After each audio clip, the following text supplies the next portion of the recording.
Toutes les maisons éclairées ne gardent pas la paix. Parfois, l'éclat des lustres ne sert qu'à cacher ce qui se passe loin des couloirs principaux. Rafael Monteiro le découvrit un vendredi pluvieux, lorsqu'il revint au manoir de Copacabana 3 jours plus tôt que prévu. Il décida de ne prévenir personne. Il imaginait trouver Livia dans le jardin intérieur, lisant près des fougères, une main posée sur son ventre. Il voulait la voir sourire avant d'expliquer son absence. Il entra par la porte latérale, tenant sa valise. Le marbre du couloir reflétait ses pas, mais la maison semblait trop silencieuse. Aucun employé n'apparut. Seule une voix fendait le silence, élégante et cruelle. « Tu vas quitter cette maison avant que Rafael ne revienne », disait Elena Monteiro. « Et si cet enfant naît sous ce toit, je m'assurerai moi-même qu'il ne porte jamais le nom Monteiro. » Rafael s'arrêta. La phrase ne l'atteignit pas comme une surprise. Elle entra en lui comme une fissure. Derrière la porte entr'ouverte, Livia répondit avec fermeté. « Mon fils n'est pas un problème que madame doit résoudre, donna Elena. »« Ton fils ?» répéta Elena, avec un rire bref. « Tu insistes là-dessus comme si un ventre suffisait à acheter une appartenance. » Raphaël sentit sa main se refermer sur la poignée de la valise. Pendant des mois, il avait entendu sa mère qualifier Livia de sensible, d'insécurisée, de peu préparée à la vie de la famille. Il avait accepté cette explication parce qu'elle était commode. Maintenant, chaque mot révélait le prix de sa propre omission. À l'intérieur, Livia se tenait debout devant la table basse. Elle portait une robe claire et gardait la main droite posée sur son ventre. Face à elle, Elena affichait une posture impeccable, cheveux attachés, perles discrètes, regard de celle qui confondait contrôle et raison.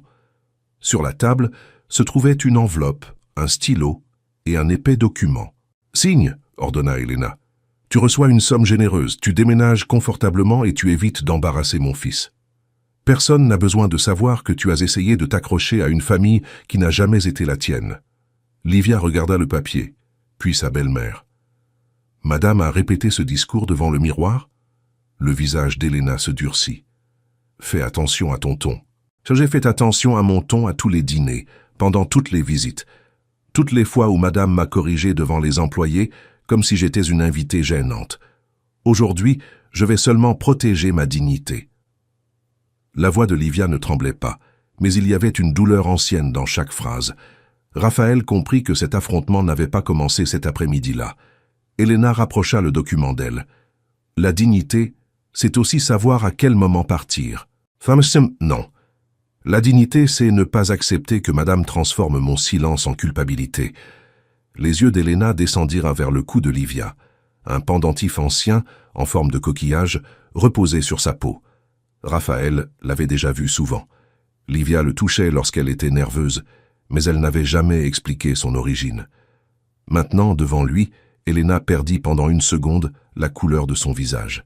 « Où as-tu eu ce collier ?» demanda-t-elle. Livia protégea le pendentif avec ses doigts.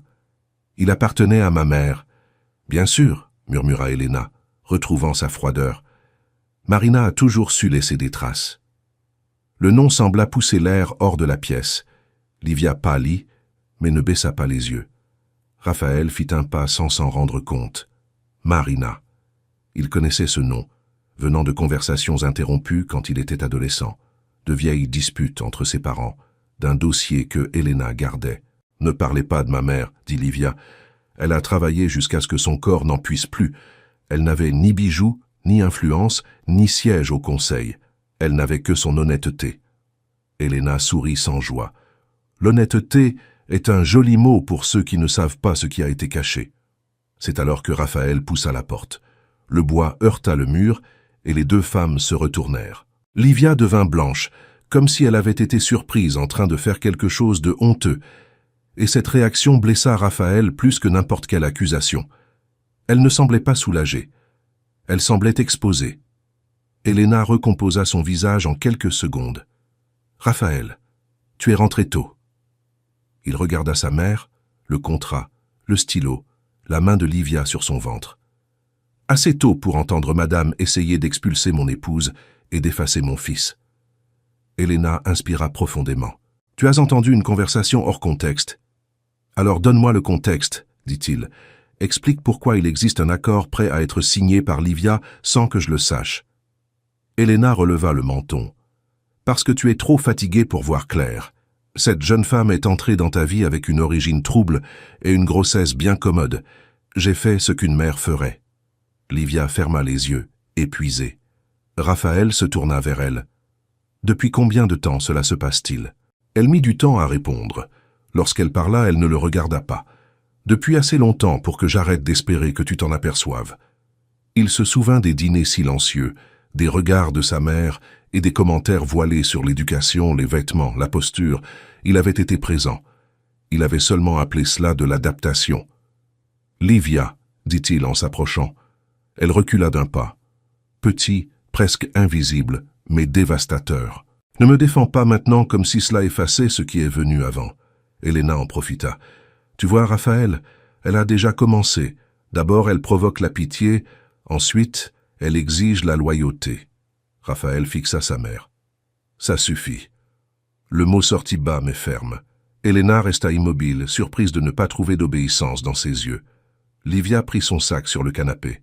« Je dois partir. »« Tu ne vas pas partir comme ça, » dit Raphaël, la voix brisée. « Je vais partir exactement comme ça.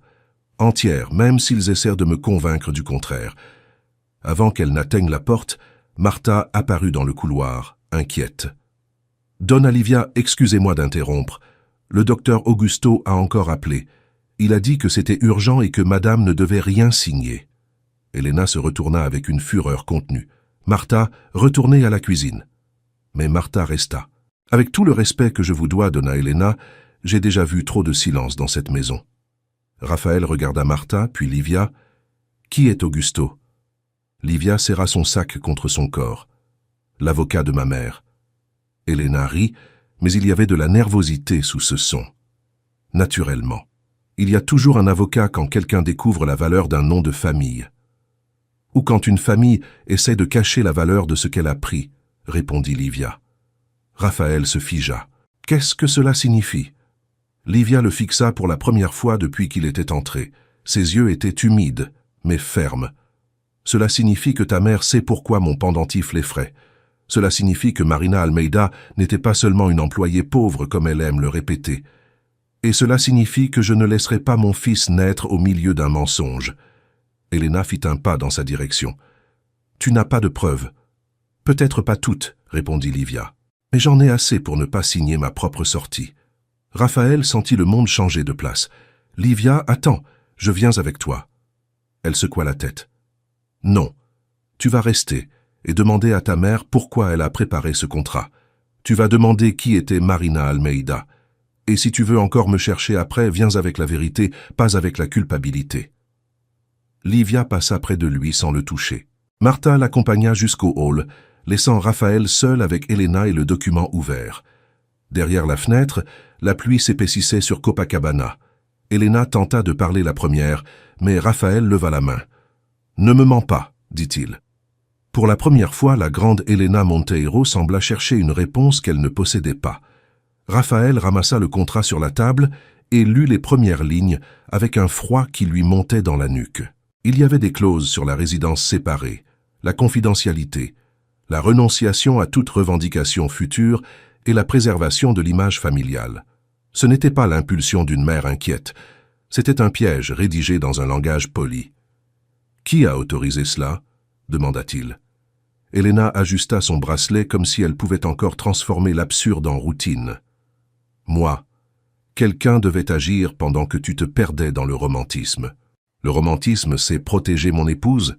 Le romantisme, c'est croire que l'amour suffit à ouvrir les portes d'une famille comme la nôtre. » Raphaël eut un rire sans humour. « Madame parle de porte comme si elle ne venait pas de pousser une femme enceinte dehors. » Elena se dirigea vers le bar et servit de l'eau mais ne la but pas. Livia n'est pas sans défense. Elle sait exactement où elle met les pieds. « Et Marina Almeida ?» demanda-t-il. La main d'Elena s'arrêta sur le verre. Le silence confirma davantage que n'importe quel aveu. J'ai demandé qui était Marina.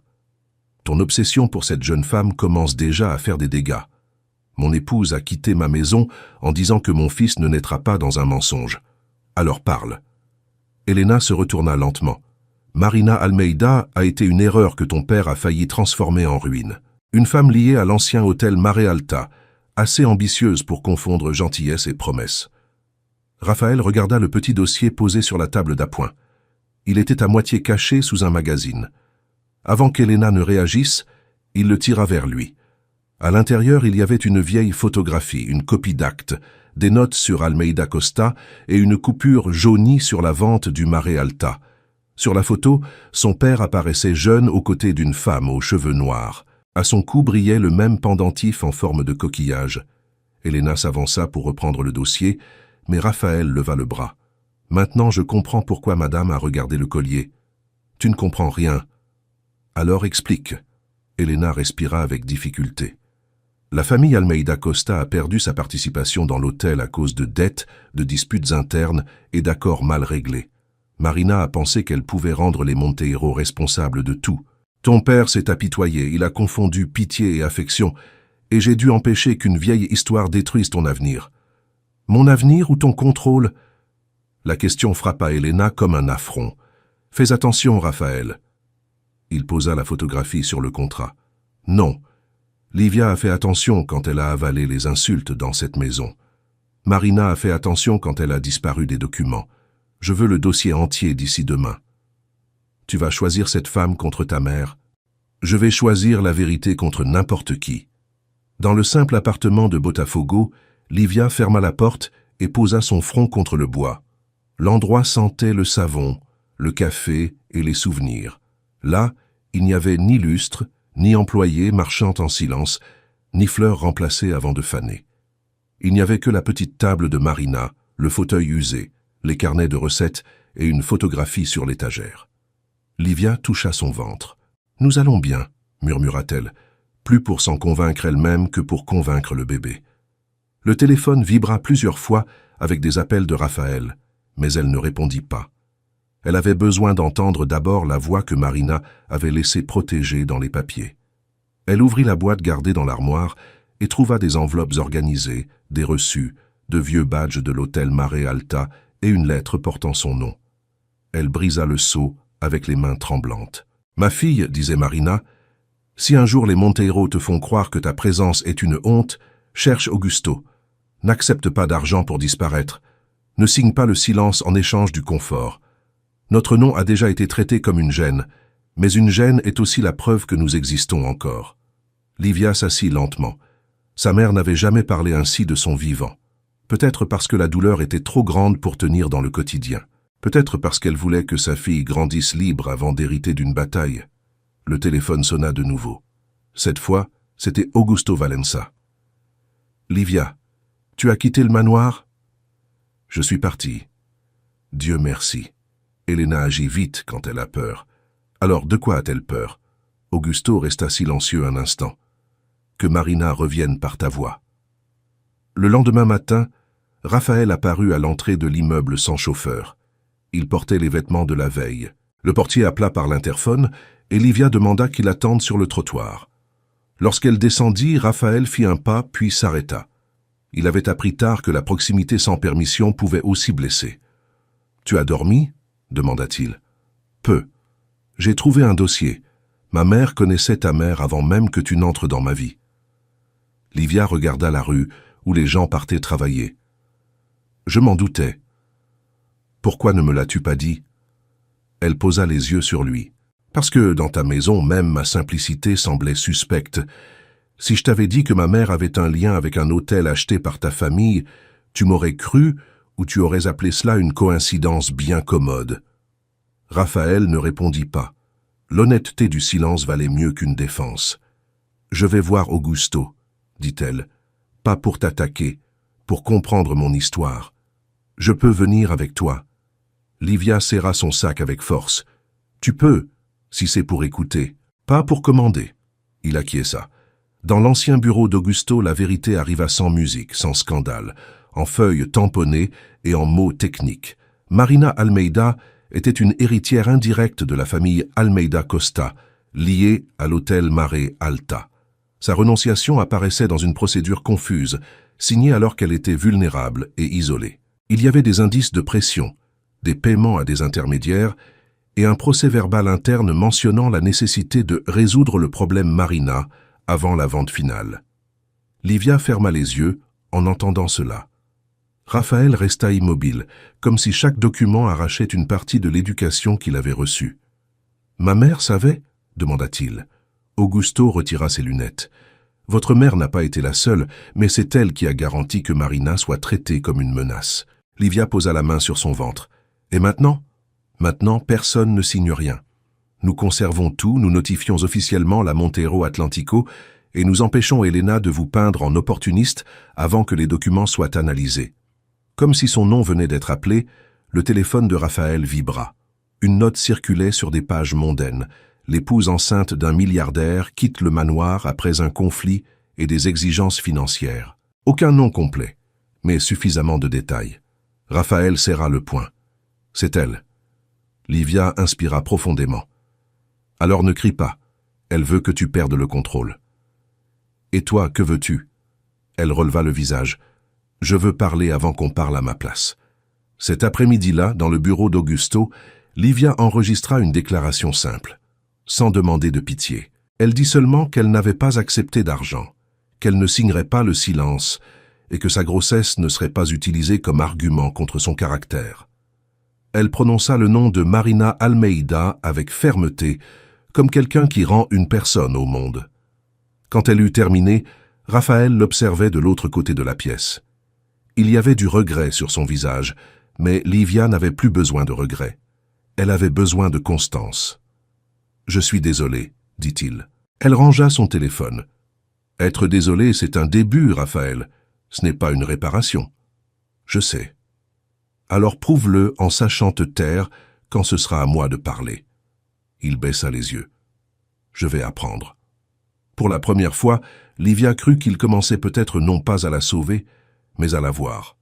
Le lendemain matin, Raphaël convoqua le conseil et suspendit Elena du projet Mare Alta. Livia entra dans la salle sans baisser le visage. Elle ne demanda pas vengeance, seulement la lecture des documents. Augusto présenta la lettre de Marina et même les anciens conseillers se turent. Elena tenta de nier, mais Raphaël resta aux côtés de son épouse dans un silence respectueux. Ensuite, devant la presse, Livia déclara que son fils naîtrait libre de mensonges. Raphaël ne lui tint la main que lorsqu'elle le permit. Le manoir perdit son secret. Elena perdit son emprise et Livia retrouva sa propre histoire avant de devenir mère avec courage et paix.